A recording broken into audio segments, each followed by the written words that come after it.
Hi, welcome to another exciting episode of the Andre The Beast Crayton Show. Backed by popular demand, Jessica Javen's Talk Podcast is my celebrity co-host. What's up, Jessica?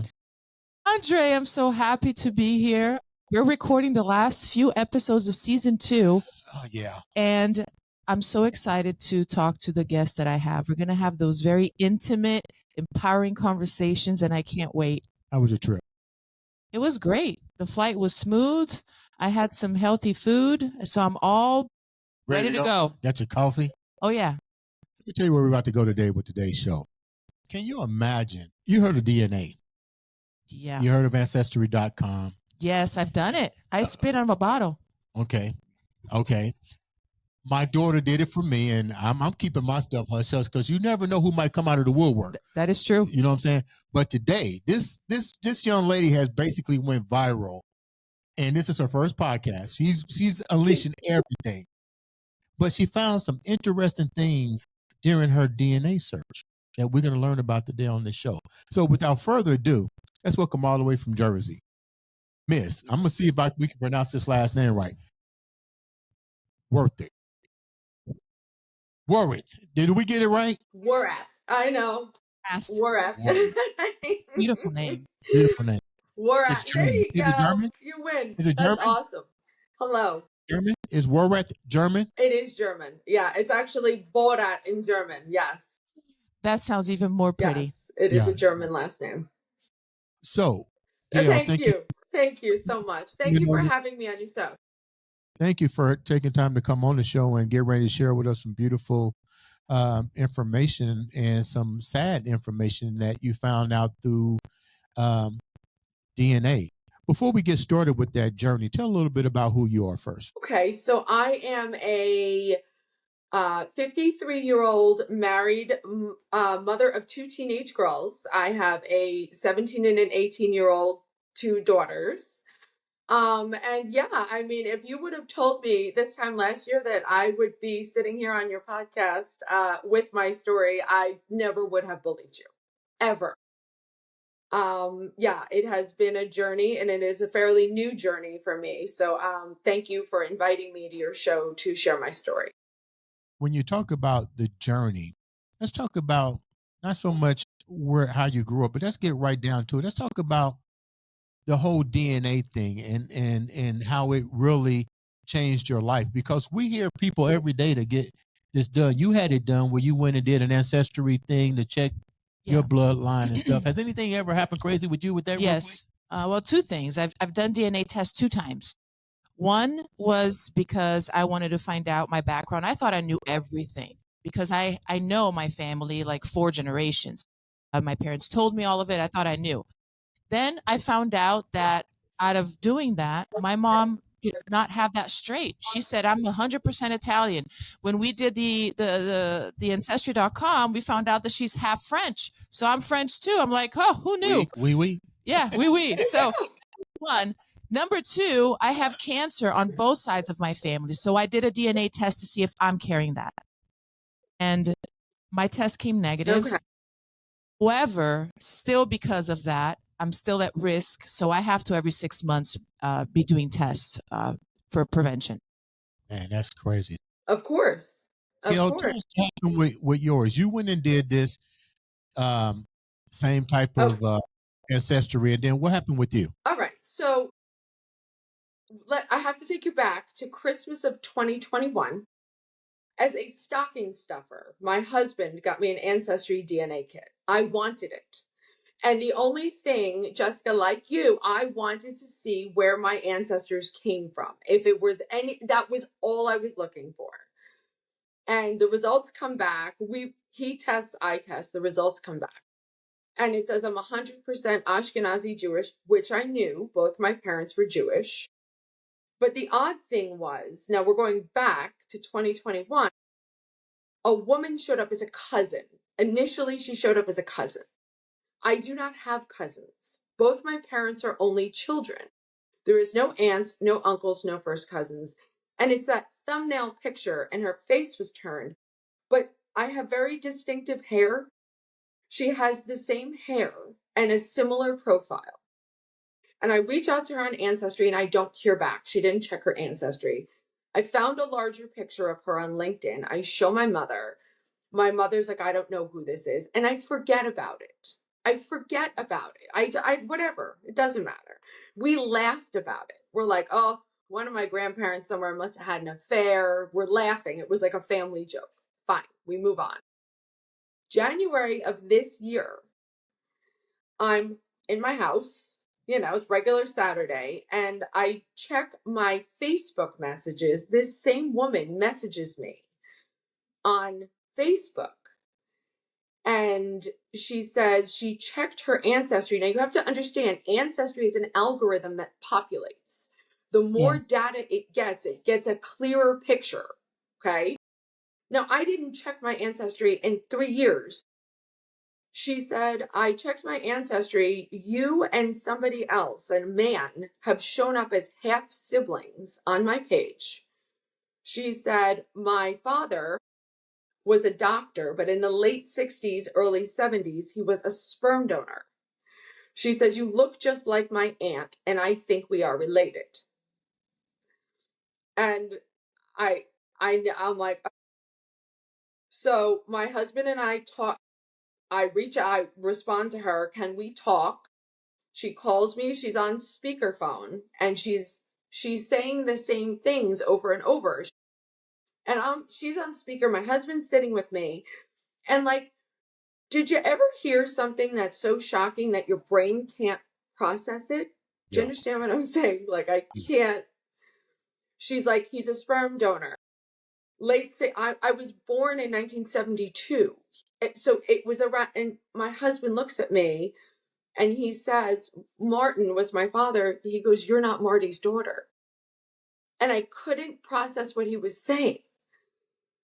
And so I was raised with 2 sisters. Me and the oldest sister are biological sisters, or so we were told. And the middle sister was adopted. That was always very open that she was adopted. So my sister that I was raised with looks nothing like me. I'm 5'10". Now I'm gray, but I was blonde. Always big curly hair. She's 5 feet tall, pin straight, dark brown hair. There is no resemblance. We never resembled each other. I call her and I'm like, something is going on. Someone is showing up on my Ancestry as a sibling. So I send a mobile DNA unit to my sister's house and another one comes to me. And they test us both and we're waiting for the results. And in that meantime, I'm calling my mother. I'm like, Mom, what is going on? Who is this person? She's denying everything. Meanwhile, while I'm waiting for the results, I have a relationship with this woman who's reached out to me and she's sending me pictures of this man. I look just like this man. It was the craziest thing I've ever seen. So the results come back about a week later, and it turns out that my sister and I are half siblings, that we share a mother, we do not share a father. So what had happened was my mother used sperm donors to have both me and my sister and passed me off as my father's child. Gayle, let me ask you a question. Let me ask you a question real quick. I didn't mean to cut you off. Let me ask you a question. That's some powerful information. It's a 2-part question here. She sent you pictures. Did you show the pictures to your mom? And what was your mom's reaction when you showed her the pictures? That's my first question. And my second question, hold that thought for a minute. My second question is, we mentioned sperm donor. I don't want people to take this out of content. What was the reason that let's just say your mom confessed to this, because it's starting to unravel. Sure. What was the need for a sperm donor? Could she not, how deep did you go in the rabbit hole with your mom, basically? Okay, so initially she denies everything. Eventually she reached out and I went to her house. It was an incredibly difficult conversation. But she admitted, because if you really looked at my family dynamic, it didn't make sense. You had 2 kids, biological, no resemblance, and an adopted daughter in the middle.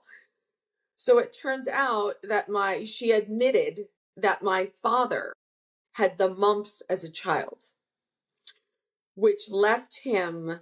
Now, again, I have to temper what's actually true, and I do believe that. She said he had the mumps as a child, left him with a low sperm count, not no sperm count, but apparently whatever sperm he had were not viable because she miscarried several times.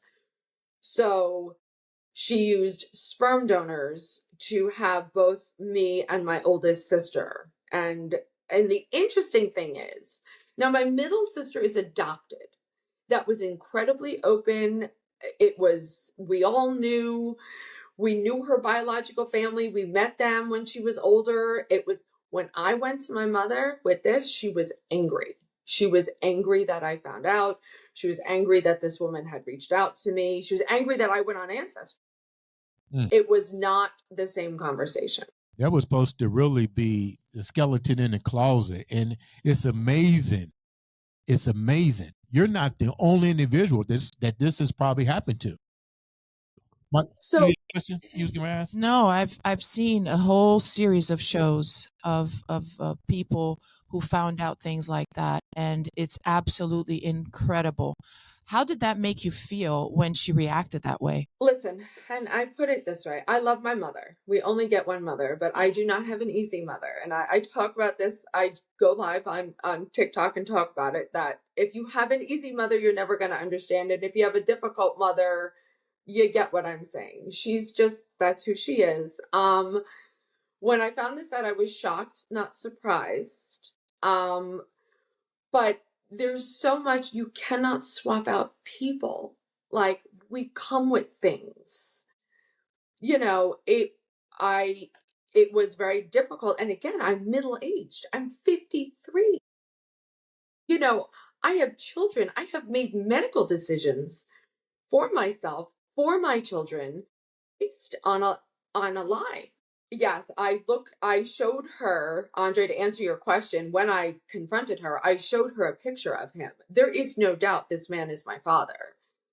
And the interesting thing, though, this man and my father who raised me looked similar. So I kind of thought I looked like my father until I saw a picture of this man, and I was like, oh my God. Like, I literally looked at the face of a stranger and saw my own face. Is this guy still alive? No, he passed away 6 months before I found out. Oh my. Let's go back one more. You mentioned this word, multiple, meaning more than one. Sperm donors, correct? So she used a different sperm. So my sister's 8.5 years older than me. So my sister was also donor conceived. Yes. Has the same situation surfaced with her as well? We're very different. We have always been very, very different. My sister just buries it and move on. And she's different. But again, and I mean, I've touched on this, Andre, with you, that I have an extremely rare genetic abnormality. Don't say that one yet. I know. Don't. We're gonna get to that. I know, but that's why. Yeah. For me, it was a very different experience than it was for my sister. Do you think that the reason that it is different? Let me go here. Let me go here. And first of all, let me say thank you for coming on the show and talking about it, because I know this is emotional, because you for so many years had the conception that this was your father, that you was born this way and so forth. Then to find out something totally different, it's a whole different ball game. But let's go back for a minute. Absolutely. Do you think that she saw what you went through, your sister, that she's like, you know what, I really don't want to go down that rabbit hole? It's a lot to unpack. I don't know. I don't know what went through my sister's head. Again, we have always been very, very different people. How we've always kind of handled my mother and how we deal with her is very different. But yeah, to find out in midlife has been shocking. And I was telling Andre before too, when I initially found out. So going back to that initial call in January, my husband and I, after I got off the phone with this woman, my husband and I are sitting at my kitchen island, and I'm like, I can't believe this. This is the craziest thing I ever heard. And I said, but I've been getting the emails. And my husband looks at me and he goes, what emails? I said, the emails, the cousin emails. For 3.5 years, 2 to 3 times a week, I've been getting the cousin updates. And he looks at me like I have 3 heads. And we're arguing. So to honestly end the argument, he pulls up his ancestry page. And he has 3 connections. It's him, his father, and his sister. That's it. We pull up my ancestry page. Now, mind you, this man was a sperm donor. I have no idea how many times he donated. I have no idea how many siblings are out there. But I had on my page over 2,000 connections. That's a sperm donor. For real. Now, they're not all siblings. It needs a complete picture. I have no idea how many siblings I have.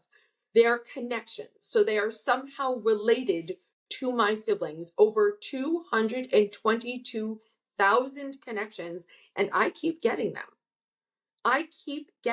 Around Christmas time, I get more because people are getting these as stocking stuffers. Yeah. You know what's so funny here? It's funny. This happened to somebody else. I don't know if you guys remember, but there was a doctor. Oh yeah. Yeah, that literally had hundreds of kids. He was an OBGYN. He was like literally putting his semen in all these women and got tons of kids. Yeah. Yeah, and it's funny, the man who is my biological father was also an OBGYN. I don't know how many siblings I have. There could be 100 of us. I have no idea. Now, I know of Francesca is the one who reached out to me, and I've met her twice. First, a layover in Newark Airport just for an hour. I met her for a cup of coffee back in January. My husband came with me. My husband could not stop staring at her because we look so much alike. And my sister that I was raised with looked nothing like me. I mean, same hair, same height, same shaped body, it's weird. Same hands and feet. Like she looks like a younger me. Wow. And then she came to my house in January. She had another layover. She travels around a lot. And my daughters got to see her, and the look on my daughter's face, they're like, oh my God, like, Mom.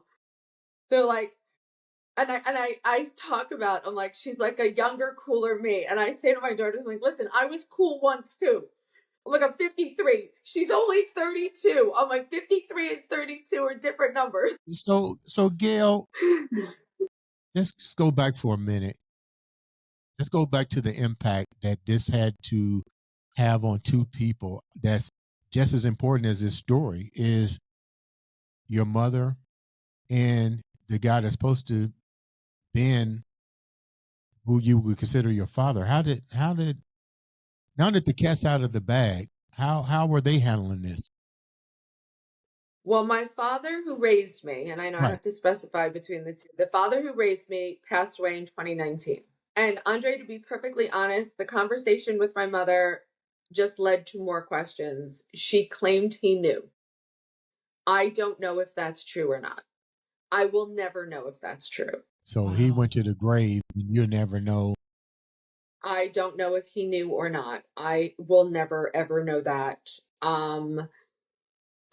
My mother, listen, I always use the term, sometimes happy families exist in Hallmark cards. I said, I don't know any other way to put it.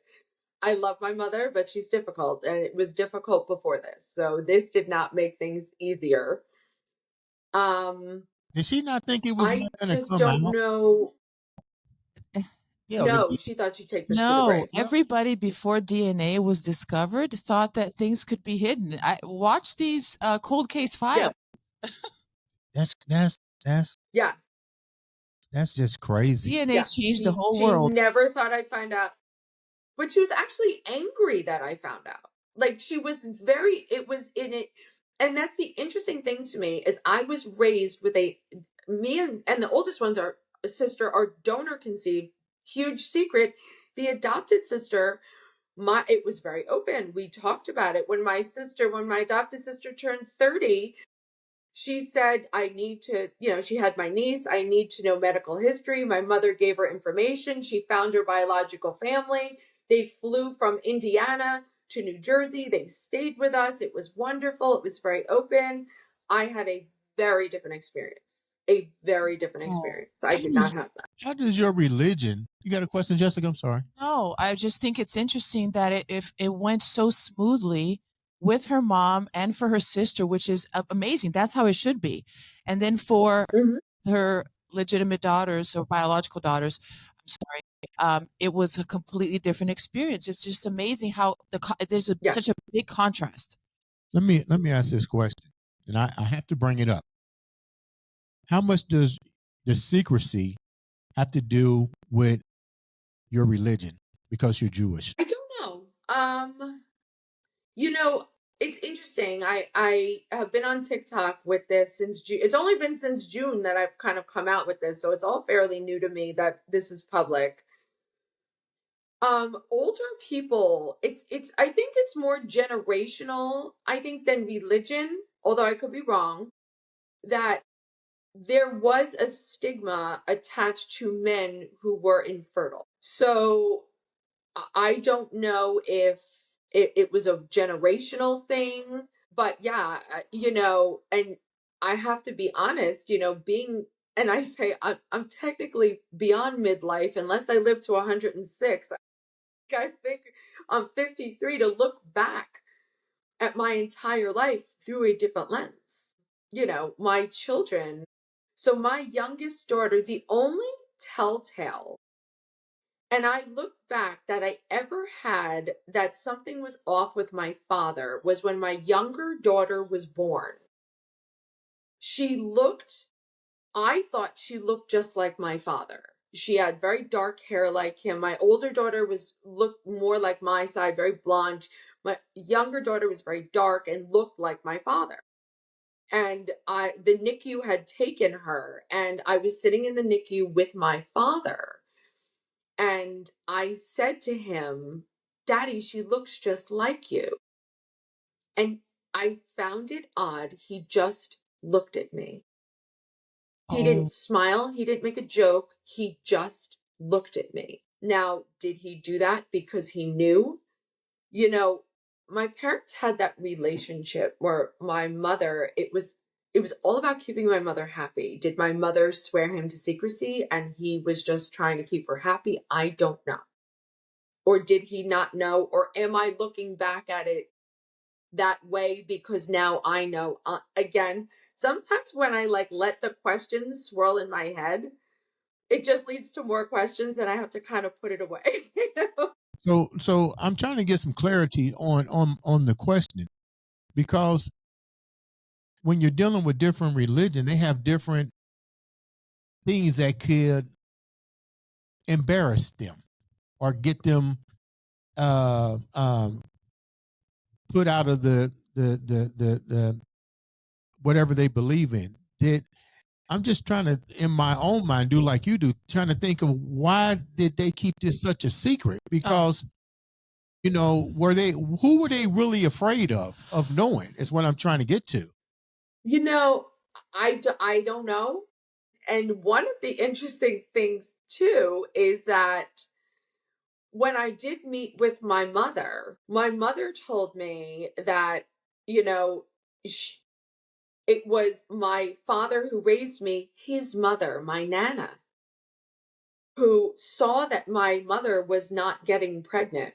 She was a very smart woman, knew there was a problem. She said, Nana took me out to lunch and gave me the name of a doctor because she, quote, wanted to be a grandma. And so my grandmother knew. Did my father know? I don't know. But she knew, and my mother was very big on the half truths. I always knew she was very open about the fact that she was getting progesterone injections when she was pregnant. And she said she was getting progesterone injections because she had had miscarriages. She was getting progesterone injections because she was being inseminated. She left that half of it out. Uh-huh. Mm.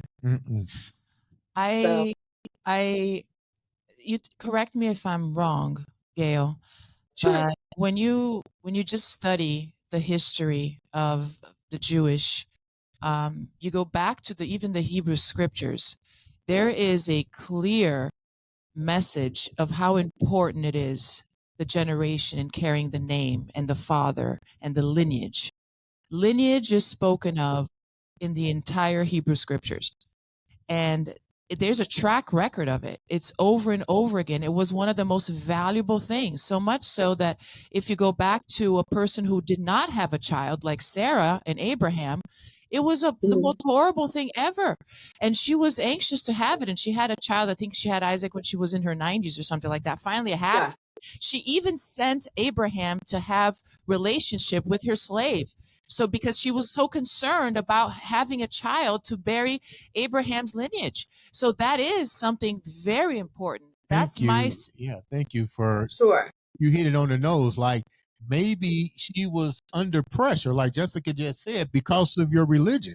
You know, especially if you got generation of Jewish very bloodline, important. It's that very might have important. been important, and it probably was a secret that they didn't want nobody in the Jewish community to know about. Well, it was interesting because, well, the Jewish lineage, I would have been Jewish either way because my mother is Jewish. So you are Jewish based on your mother. And, you know, the way she put it when I met with her, she's like, I just wanted a family. And now it is a tradition. It's not, my doesn't mother, have to be religious, but it can be a tradition too. But it's very ingrained in the Jewish community. Very. Yes. And what's interesting is the I say this, both my fathers were Jewish. I'm like, all three of my parents were Jewish. I think that makes me extra Jewish. I said, and you know, it's funny. I'm very friendly with my rabbi's wife. We are very good friends. We go on walks together. She's kind of been like my therapist through all this, and she is Orthodox. So she comes from a massive Orthodox family, and I said, "Chaya, baby, I got more cousins than you do." and if you see, I have right next door from where I live, I have a huge Orthodox community, and I see how many children that they have with them, like especially on Saturdays, right? Because you can see them walking to the temple, and they have so many kids. They're typically big families. Well, we were Reformed Jews. We are not. I was not raised a religious Jew. So, I mean, it wasn't really about having, you know, and I know because my rabbi and his wife are Orthodox. They have 7 children. They're each one's from 10, one's from 11. I know their family gatherings or something. But it was just about, you know, she's like, I wanted a family. I understand. And, you know, here is my thing. I understand her not telling me as a child because I would not have understood. I get that. Even as a single person. But once I had children of my own, that is where I needed to know. Now let's hold that thought for a minute. Now let's move forward. Children of your own, DNA, ancestry. Now we're dealing with some medical issues because you were born with a medical issue yourself. Let's go down that road for a minute. Talk about the medical issue. And the reason why I'm doing this is because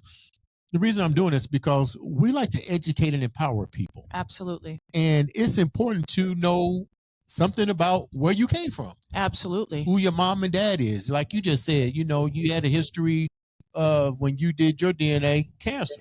Yeah. You went and this is to help you become proactive. And it's empowering too, because a lot of people don't want to know. And this is what I like to touch on the little boo-boo there.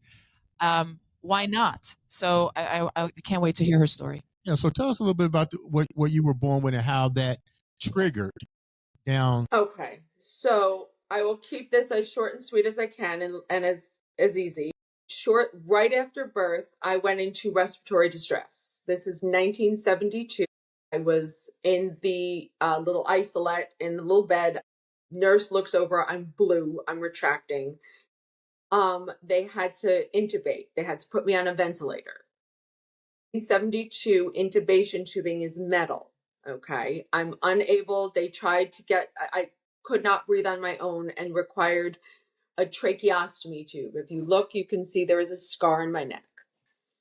I had it's okay, sweetie, I'm good. I had a metal tracheostomy tube because that is what they used in the 70s. Okay. It took 4.5 years to what's called decannulate, to get that tracheostomy tube out. I had issues with my trachea related to having a metal trach so long. They had to correct those issues first. When I was 4.5, they were able to get the trach out, but they told my parents that I had vocal cord paralysis. So when you speak, they come together, vibrate off each other, and sound comes out. When you take a breath, you go, they open. When I take a breath, they go, I have this teeny, tiny little airway. But it's fine. Like, it doesn't stop me from doing anything. It is what it is. And I was told it was due to that initial intubation. The doctors thought when they intubated, sometimes they'd hit the nerve in the vocal cords, especially in a baby, and cause vocal cord paralysis. Fine. Doesn't stop me. I do everything. Sometimes when I'm talking, if you really listen, you'll hear me pulling a little harder. That's like the only telltale. Fine. Move on with life, meet my husband, get married. I give birth to my oldest daughter, okay? As soon as I deliver her, she is gasping. She cannot breathe on her own. And they run her. Literally, the resident holding her, had sneakers on, kicks the door open and runs out with her. My husband goes with her.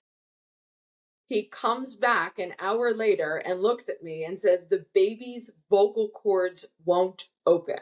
The vocal cord paralysis was not the problem, was not an injury. They thought the vocal cord paralysis was a result of something else. The vocal cord paralysis was the problem. I have an extremely rare genetic abnormality that causes vocal cord paralysis. So my daughter, my airway is tiny. Hers was worse. They were touching. So every time she went to take a breath, they would pull in. She was being suffocated by her own vocal cords. What I have is so rare, they had never seen it at the hospital where she was born.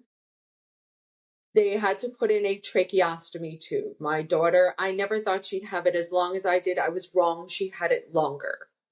It took 5 hospitals, 3 failed surgeries. I live in New Jersey. It took 25 trips to Cincinnati Children's Hospital to create a stable airway for her. She's fine. She's in college. It's over. We've moved on. Like, I never live in a negative space because somebody offered me a solution. That solution was in Cincinnati. So I boarded that plane with pleasure because someone was offering to help my daughter. How many people didn't mean to cut you out. How many hospitals did you reach out to? We started, she was born at our local hospital in New Jersey. And thank God that hospital had a high level NICU, because had she been born at home, had she been born at a smaller hospital, I don't know if it would have ended up as good for her. And they couldn't tell anything before she was born. Like, during your entire pregnancy, everything was fine, of course. Everything was fine. Yeah. No, I had no way to know. And frankly, if I had seen, you can see it on a genetic map, but if I had seen that genetic map before I'd seen my daughter, I wouldn't understand that was the cause of I had to see her. Gayle, they didn't offer you a amniocentesis? I had an amniocentesis with my second daughter because we knew, but there was no reason at that point to look for any genetic. Right. Because no one else in my family had it. My parents didn't have it, or at least didn't appear to have anything wrong. It was just me. So there was no reason to have an amnio, to look for anything. Now that you look back on it, Now knowing that you was a product of a guy who donated and he's no longer here, your father's no longer here, it's probably hard to tell if you may have contracted that particular marker from the sperm donor. well, what's interesting is, so I have a relationship with Francesca, the woman who reached out to me. Right. So I've seen her. My biological father was married 3 times. He had 2 other children. They do not have it. There was another man who has shown up as a half sibling on Ancestry. He does not have it. Now, my second daughter. How do they know they don't have it? Are they getting tested for it? Well, here's the thing. I can't, it's true. They're not presenting with it. Me and Ellie, my oldest daughter, presented with it. We could not breathe on our own. Now, my younger daughter, Madison, I had another daughter who is genetically a match to me and my older daughter, did not require a tracheostomy tube because her larynx was a millimeter wider. So she had a natural gap between her cords. She does not have normal vocal cord function, but she did not need a trach. Now, I don't know where this comes from. I have a question. Sure. Your half sister. Yes. Did she have anything, or maybe her children? So that's an interesting question. The sister I was raised with, you mean? Yeah, because you could share the same mother. So, okay. Now, we have to go back. Now, my daughter is born end of 2006. Now, trust me, I am shocked. It's like I thought I had an injury. So it's like you saying I broke my arm as a child and I'm afraid I'm going to give birth to a child with a broken arm. It is that crazy. And I'm literally in shock. And my mother is in the room with me after, the NICU takes her. I mean, you have to understand, my husband was in the NICU with my daughter. Okay. There's 15 doctors standing around her yelling, "Why won't the baby's vocal cords open?" And my husband is yelling back at them, "My wife's cords don't open." But what we have is so rare. Literally, of the 5 hospitals, and we went to some big ones, only one doctor, the guy in Cincinnati, has ever seen genetic vocal cord paralysis.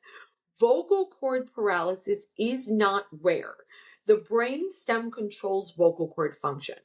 An injury to the brain stem, cancer of the brain stem, an injury or trauma to the vocal cords can cause vocal cord paralysis. For it to be caused by a rare genetic mutation is incredibly, incredibly rare. Now, the doctors had never seen it. It was brutal. When my daughter was born, for me, it was one of the hardest times in my life. She's in the NICU. It was hours before they let me see her. They finally wheel me in. She's sedated. She's on a ventilator. Now you have to understand her cords are touching, so they wedged a tube in between there, and that tube is keeping her alive. And I reached over and I touched her leg, and a nurse came literally running over and said, "Mrs. Worath, we'd appreciate it if you did not do that." I was not permitted to touch her. I'm not coming down on the hospital. They were correct. But they were afraid that if I moved her, that tube would come out. And they didn't even understand what she had. Now they extubated twice, meaning they removed that ventilator tube twice to see if she could breathe on her own. And after that second extubation, so what would happen is that tube was wedged. So as they're pulling the tube out, there's a small gap where it was sitting there. But after 2-3 hours, it would close again. So after the second time, I literally stood in a NICU full of doctors and yelled at them. I'm like, "What are you waiting for? She needs a trach." And they said, Mrs. Worath, we've never had a parent ask for a trach. I said, well, you've never had a parent who's had a trach. I said, what are you waiting for? They're like, we're waiting for her vocal cords to move. I said, well, I've been waiting 34 years and they still don't move. I said, I don't know what happened or why it happened. I said, but I have to get her home. She's not coming home like this. Put a trach in and I will get her home. And they put the trach in, she was fine. And that is the thing with this genetic abnormality. There is no other abnormality other than lack of vocal cord function. So people with vocal cord paralysis, like, they told my parents they didn't know if I had brain damage. They didn't know what was causing it's a gene. So when my daughter was 3 months old, well, I get her home. Okay. I have nursing care for her. My home looked like a hospital. I had air compressors. I had pulse ox machines. I had nursing care for her. But the interesting thing was, for me, I remembered it all. Like, I wasn't afraid of the trach because I remembered it. I was more like thrown by the baby stuff. Like, how often do I feed her? And the nurses thought it was so interesting because I'm like, I had all this stuff. I mean, my stuff was made of different stuff, but it was the same stuff. So when my daughter was 3 months old, we went for genetic testing. Okay. They did 3 tests. The first 2, I don't know much about genetics, but the first 2 came back normal. The third test was a genetic map. I don't know if you guys know anything about genetics. I did not. I don't. Okay. It doesn't matter. I'll give you, I'm a teacher, so I'll give you the quick tutorial. You have 23 pairs of chromosomes, right? And if you look at a genetic map, like, one might be straight and one might be bent, but they're both the same size, right? On pair 14, one is regular and one is a little tiny piece. On pair 5, one is regular and the other is super long. The piece of 14 was called translocated and stuck to 5. Now, the ENTs don't understand the genetic side and the geneticists don't understand the ENT side. But the geneticists hypothesize where that gene is broken for some reason causes the message to not get from the brainstem to open the vocal cords. It is a extremely rare genetic condition that I didn't even know I had. Now, after I was genetically tested, me and my daughter both presented with this same abnormality, so we realized that that's where it came from. My first phone call was to my mother. And I'm like, Mom, I need you and Daddy to go and get tested. Now, I've told you, my mother's difficult. I love her. I'm not saying I don't, but she's difficult on a good day. And her immediate response is, we don't have it. I'm like, this is not me asking. This is me telling you, I need you to go. The question I have now is, I don't know if she ever went. So when I got my results, my genetic counselor called me, had me come down. It was at Hackensack Hospital in New Jersey. She sat me down. She explained everything to me. She explained my genetic results, what they thought it meant, and that was the abnormality. Now, my mother said she went, but then she said she is the one who called me 2 weeks later, and she said, we don't have it. Now, at the time, I did not think to ask for documentation. I did not think to ask for paperwork. I'm like, okay, she's my mother. She's telling me she doesn't have it. Did she go? I don't know. So Jessica, you had a question about her sister and the genetic marker, her carrying that marker to this day. What was your question for her? Yeah, because I was wondering if your sister shares the same biological mother as you, if she did a DNA test, even if didn't show any symptoms, wouldn't it show that she actually is carrying it, and that would give you the answer came from your mom's side? Yes. And yes. And if my mother could also have it, and my sister could have it. My sister, we never tested her because my mother told me that both of my parents did not have it. So I never pursued my sister testing because why would I? If neither one of them have it, they did say there was a chance it was, quote, a spontaneous mutation that only occurred in me. Is that true? I don't know. There are so many questions. I kind of have to make peace with that there's so many questions about my genetics that I will just never know. And that's okay. I know what I need to know and I move on. You know what? Thank you so much for taking time to come on the show. But before we wrap up, there's at least one more question I want to ask. What's life like for you now? I know you've been dealt a whole bunch of cards and you got to know when to fold them, know when to hold them. Yes. Yeah, you definitely have done that. But how do you move on now? How do you, like you said, how do you make lemonade? Your mother, to give credit to your mom, she wanted a family. She's got a family. Yes. Unfortunately, the path that she took may not have been conventional back in those days. But at the end of the day, you're here. Yes. You have a family. You have 2 beautiful daughters. You have tons of new family members. So many. Tons of new family members. And after they see this show, more pop up. But life is really seems to be pretty good outside of that. So what's life like for you now?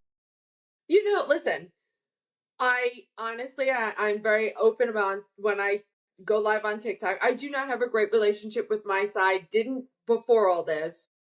And I'm not going to lie, we don't have a great relationship with my husband's side either for different reasons, and that's okay.